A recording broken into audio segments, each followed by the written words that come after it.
लेखन शिक्षण। आज हम लोग का क्या टॉपिक है? विस्तृत वार्तालाप द्वारा लेखन शिक्षण। विस्तृत वार्तालाप द्वारा लेखन शिक्षण के बारे में हम आपको फिर से बता रहे हैं कि विस्तृत वार्तालाप कैसे होती है। किसी भी विषय वस्तु को जब हम पढ़ते हैं तो विस्तृत वार्तालाप करने के लिए, उस विषय वस्तु को समझाने के लिए, उस तथ्य को बताने के लिए विस्तृत बात होती है। लेकिन विस्तार से, चलो आज विस्तार से बात करते हैं। तो उस विस्तार से वार्तालाप का दूसरा भी तथ्य मैं आपको बता दूं कि इसका दूसरा तथ्य यह है कि जिस बातों को आप अपनी भाव भंगिमाओं के द्वारा या उसके मन मस्तिष्क में डालने के लिए, किसी दूसरे को डालने के लिए मन मस्तिष्क के अंदर जब अपनी बातों का प्रवेश कराते हैं, अपनी बातों को समझाने की कोशिश करते हैं। हाँ बोला जाए, बोला हाँ, थैंक्स। लाइन पर लेक्चर चल रही है ना? हाँ, अभी हो रहा है ना, अभी सेकेंड ईयर का ना हो रहा है, DLED सेकेंड ईयर का ही हो रहा है। तो मैं यह कह रहा हूँ कि विस्तृत वार्तालाप लेखन का जो शिक्षण होता है, तो विस्तृत वार्तालाप द्वारा जब आप बहुत कुछ वार्तालाप करते हैं तो लेखन शिक्षण यानी लिखने के लिए सीखना। हम विस्तृत वार्तालाप को पहले आपको बता दें कि पहले किसी विषय वस्तु को, उस प्रकरण को, उस टॉपिक को हम चुनते हैं और उस पर परिचर्या करते हैं। कोई भी विषय वस्तु हम चुन लें, किसी भी विषय वस्तु पर वार्तालाप करना है, यानी सुई से लेकर के आकाश तक। सुई से आकाश का मतलब, जिस सुई का मतलब है बहुत छोटा, यानी परमाणु से लेकर के बहुत बहुत बड़े नक्षत्र, तारे, आकाश जो हैं, ग्रह। हम किसी विषय वस्तु के बारे में जब हम चयनित करते हुए उस पर वार्तालाप करते हैं तो हमारे अंदर यह स्पष्ट रूप से विधा झलकती है कि इस विषय वस्तु को शून्य से लेकर उसके अंत तक, शून्य से लेकर शून्य तक, शून्य से अंत तक का मतलब जानते हो तुम लोग? अंत में जो अंतिम जो हम बात कहते हैं तो उसका कोई अंत नहीं होता है किसी चीज। लेकिन मैं आपको बता रहा हूं कि किसी भी बात का अंत नहीं होता है, लेकिन उसका अंत किया जाता है ना, अंत। हाँ, तो अंत जो किया जाता है यानी सूक्ष्म से स्थूल तक, शुरू से लेकर अंत तक, ठीक है? पास से दूर तक, दूर से पास तक, धरती से आकाश तक, और आप जहां से शुरू है वहां से जिसका अंत जहां तक हुआ है वहां तक की वार्तालापों का समायोजन, समावेश करते हुए यह स्पष्ट रूप से समझते और जानते हैं कि इसकी जो उपयोगिता है, इसकी जो तथ्यता है, इसकी वाचन विविधता है, इसकी सार्वभौमिकता है, इसकी आत्म जो परिवर्धित स्थिति को स्पष्ट करता है, इसके लिए हम उन सभी बातों, सभी तथ्यों, सभी विधाओं को हम परिचर्या के रूप में, वार्तालाप के रूप में उपयोग करते हैं। जब किसी टॉपिक को हम समझते हैं तो परिचर्या या वार्तालाप जो कहते हैं, तो वार्तालाप का सीधा सीधा अर्थ हुआ कि गुरुजन और शिष्य जन, यानी गुरु और शिष्य में वार्तालाप। तो अगर हम अभी पढ़ रहे हैं तो इसकी दूसरी विधा यह भी है कि हम लोग अभी बातचीत कर रहे हैं। अब आप कहेंगे, आप अगर अभी कहेंगे कि सर हम बात कहाँ कर रहे हैं आपसे, हम तो पढ़ रहे हैं। नहीं नहीं नहीं, आप जो हमसे पूछ रहे हो, मैं आपको जो बता रहा हूं, आप जिसको नोट कर रहे हो, तो बातचीत के माध्यम से लेखन हो रहा है, लेकिन इसको वार्तालाप के माध्यम से लेखन भी कर सकते हैं।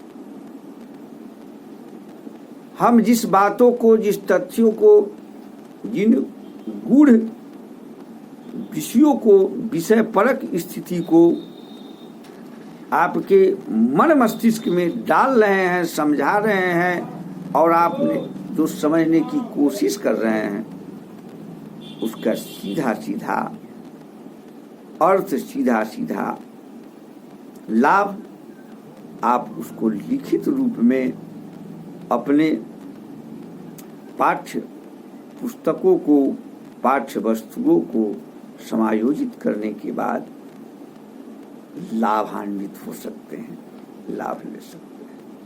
हम आपको यह भी कहना चाह रहे हैं कि यह भी कहना चाहते हैं कि जिस विषय वस्तु की परिचर्या पहले हो जाए, जिस विषय वस्तु पर डिस्कशन पहले हो जाए, जिस विषय वस्तु पर वार्तालाप पहले हो जाए, जब उस पर कोई चीज लिखना हो, उस पर कोई समझना हो, तो उस विषय वस्तु को पढ़ने, समझने और लिखने में कोई दिक्कत नहीं होती। आपको मैं यह भी समझाना चाह रहा हूं, अच्छी तरह आप समझ लें, जान लें कि तथ्य की जो प्रगाढ़ता है और तथ्य की जो हीनता है, वह दोनों एक दूसरे के पूरक इसलिए हैं कि जो जिस विषय वस्तु के बारे में पूर्णतः जानता है, उसमें तत्व की प्रगाढ़ता समझी जाती है, लेकिन जो विषय वस्तु को न जानता और न समझता है, उसे तथ्यहीनता का उदाहरण देते हैं। और जिस बातों को समझाया जाता है बातचीत के द्वारा, वार्तालाप के द्वारा, यहाँ वार्तालाप को अगर हम संधि विच्छेद करते हैं तो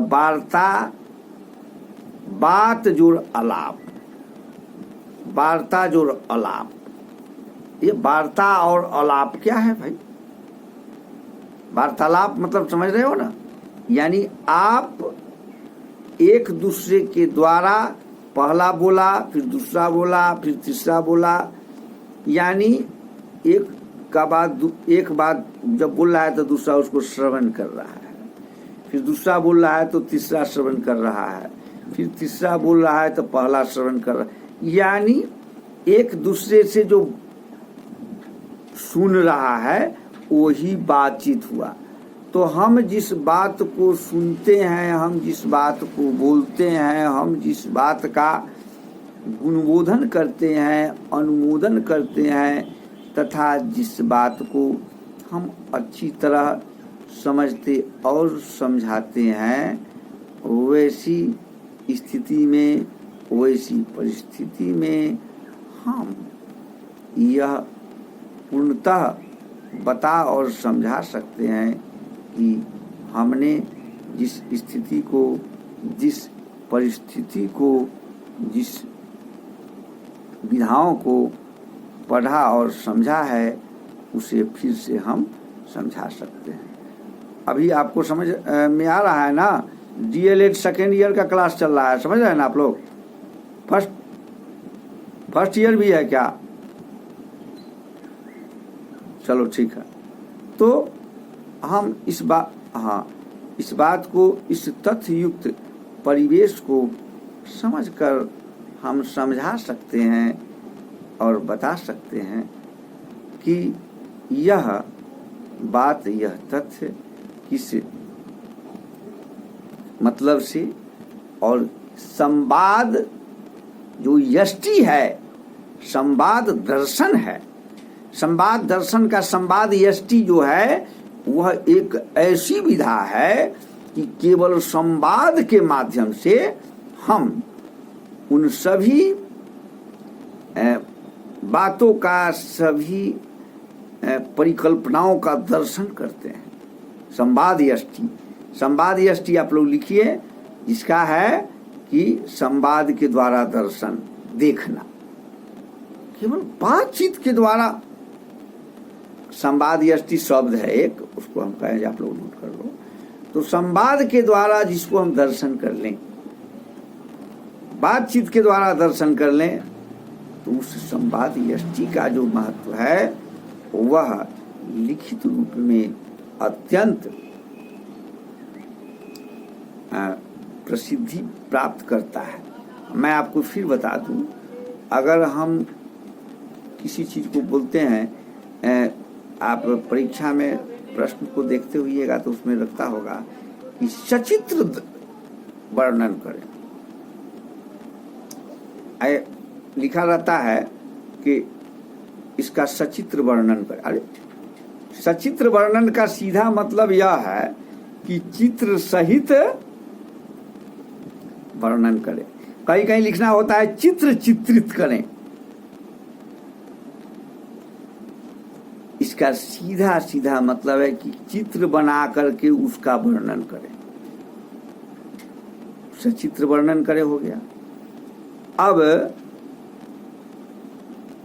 दूसरा यह होता है कि उस चित्र को, उस चित्रों का उस रूप में वर्णन करे कि वर्णन करने के बाद वह चित्र हमारे मन मस्तिष्क में आ जाए।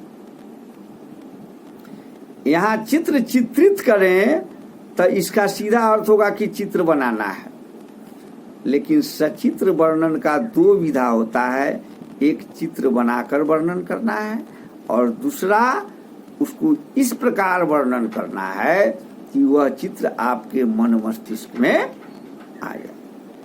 इस तथ्य को, इस बात को जो समझ लेगा उसके लिए वार्तालाप तथा जो हम पठन पाठन का भी माध्यम देकर उस पद्धति का हम अवलोकन तथा गुणानुवाद करते हैं, जिसका परिप्रेक्ष्य केवल और केवल सीखना होता है, यानी बातचीत द्वारा सीखना या किसी परिवेश में सीखना, देखकर सीखना, समझकर सीखना का मतलब होगा कि सुनकर भी सीखना, देखकर भी सीखना, ठीक है ना, या परिस्थिति के अनुकूल सीखना। लेकिन मैं आपको फिर एक बार बता दूं कि हम बातचीत द्वारा सीखना का जो सीधा सीधा अर्थ, सीधा सीधा मतलब अगर हम समझ सकते हैं, जान सकते हैं, समझा सकते हैं, अगर बता सकते हैं, तो इसका सीधा संपर्क कर सीखना, बातचीत कर सीखना यानी संपर्क करके सीखना। जब तक संपर्क नहीं होगी तब तक तो बातचीत नहीं ना होगी। तो यहाँ बातचीत कर सीखना, वार्तालाप कर सीखना, यानी जब तक हम संपर्क नहीं करेंगे तब तक सीख नहीं सकते हैं। इसलिए हम सीधा सीधा कहेंगे कि वार्तालाप कर सीखना और लेखन शिक्षण को वार्तालाप के द्वारा हम सीख सकते हैं। एक चीज और आप लोग बहुत अच्छी तरह समझ लो, मैं आपको 2-3 चीज बताया, क्योंकि आप इससे पहले जानते थे कि नहीं जानते थे तो आप खुद समझेंगे। हम लोग लिखते हैं सचित्र वर्णन करें। आप इससे पहले भी देखे होंगे, जाने होंगे। कभी कभी यह होता है कि स्वच्छंद रूप से निर्णय करें, अपने शब्दों में लिखें। प्रश्न लिखा रहता है कि अमुक क्या है, संज्ञा क्या है, सर्वनाम क्या है, लोहा क्या है, सोना क्या है, कुछ भी अगर प्रश्न है उसमें लिखा होगा कि इसे 200 शब्दों में लिखें, इसको, इस संदर्भित व्याख्यान को, इस संदर्भित विषयों को, इस संदर्भित परिदृश्यों को इसके संदर्भ में, ऐसा भी लिखा रहता है कि इसके संदर्भ में अपने शब्दों में लिखें। अपने शब्दों में लिखने के लिए क्यों कह रहा है, आप लोग बताओ। कभी कहता है ना जो इसको अपने शब्दों में लिखो, अपने शब्दों में क्यों? मैं आपको बता दूं, अपने शब्दों का मतलब है जैसे आप समझ रहे हैं ना, ठीक उसी प्रकार आपको लिखना है। आप जिस प्रकार उसको समझ रहे हैं ठीक उसी प्रकार लिखना है, अपने शब्दों में लिखना है, यानी आपको जैसे समझ में आ रही हो, सीधा सीधा मतलब है। यानी उसके बारे में आपको लिखना है, लेकिन आप जो समझ रहे हैं उसी को लिखना है। कोई दूसरा समझ रहा है उसको नहीं लिखना है, लेकिन जो सही है वही लिखना है, ये भी बात है। ऐसा नहीं जो आप समझ रहे हैं कि आम का 2 अर्थ होगा, यह आम रास्ता नहीं है, यह आम सस्ता नहीं है। दोनों में आम का अर्थ बदल गया। यह आम सस्ता नहीं है और यह आम रास्ता नहीं है। इस आम में दोनों का क्या अर्थ हुआ? आम तो दोनों जगह लिखा हुआ है। एक जगह आम रास्ता, आम रास्ता का मतलब यह हो गया कि आम लोगों के लिए रास्ता नहीं है। यह आम सस्ता नहीं है, इसका मतलब सीधा हो गया कि यह आम जो हम खाने वाला आम है वह सस्ता नहीं। एक में रास्ता और एक में सस्ता हो गया, दोनों का अर्थ बदल गया। हम द हर्षिकार दीन लिखते हैं, दधीकार दीन लिखते हैं, तो हम दीन बोलते हैं, आज दीन बहुत अच्छा है, यह दीन हीन आ गया। यहाँ दोनों का 2 अर्थ हो जाता है। दीन का मतलब दिवस, और एक दूसरा जो दीन है उसका अर्थ होता है गरीब। दीन में हीन लग गया, इसका मतलब गरीब और लाचार आ गया। तो कितनी अच्छी बात है, कितनी विधाएं हैं कि हम लोग बातचीत के माध्यम से सरल रूप से जो अध्ययन करते हैं, वार्तालाप द्वारा जो अध्ययन करते हैं, वो मैं आपको फिर से बता दूं कि वह अधिक दिनों तक टिकाऊ होता है। वह जो सीखते हैं ना हम लोग, उसको हम लोग बहुत दिन तक, जैसे अभी हम लोग जो पढ़ रहे हैं वो वार्तालाप ही मानो, इसको समझ रहे हैं ना। तो इस विषय को, इस बात को आप कुछ दिनों तक, कुछ समय तक याद रख सकते हैं, और इसको अगर लिखित रूप में आप अगर पेस्टिंग कर लो, दर्शा लो अपने कॉपी पर, तो और भी बहुत दिनों तक रहता है। ऐसे भी आप लोग भी इतिहास रच रहे हैं कि अभी तक तो जीवन में ऑनलाइन नहीं है पढ़े होंगे, लेकिन अब ऑनलाइन आप लोग पढ़ रहे हैं, वो भी आप लोग DLED के बच्चे। तो कितनी अच्छी बात है कि DLED के 2nd ईयर के आप लोग बच्चे हैं, और 1 साल पहले आप लोगों ने जिस चीज़ को ऑनलाइन में नहीं पढ़ा, अब आप लोग को ऑनलाइन पढ़ना पड़ रहा है, ऑनलाइन पढ़ के समझ रहे हैं। चलिए, बहुत अच्छी बात है। तो आज हम लोगों ने विस्तृत वार्तालाप द्वारा लेखन शिक्षण के बारे में विस्तार पूर्वक अध्ययन किया, उसका अवलोकन किया और उसे समझा, उसे जाना, मैं आपको फिर कहना चाहूँगा कि उसे आप पढ़कर और समझकर अपने बच्चों को बताएंगे। धन्यवाद।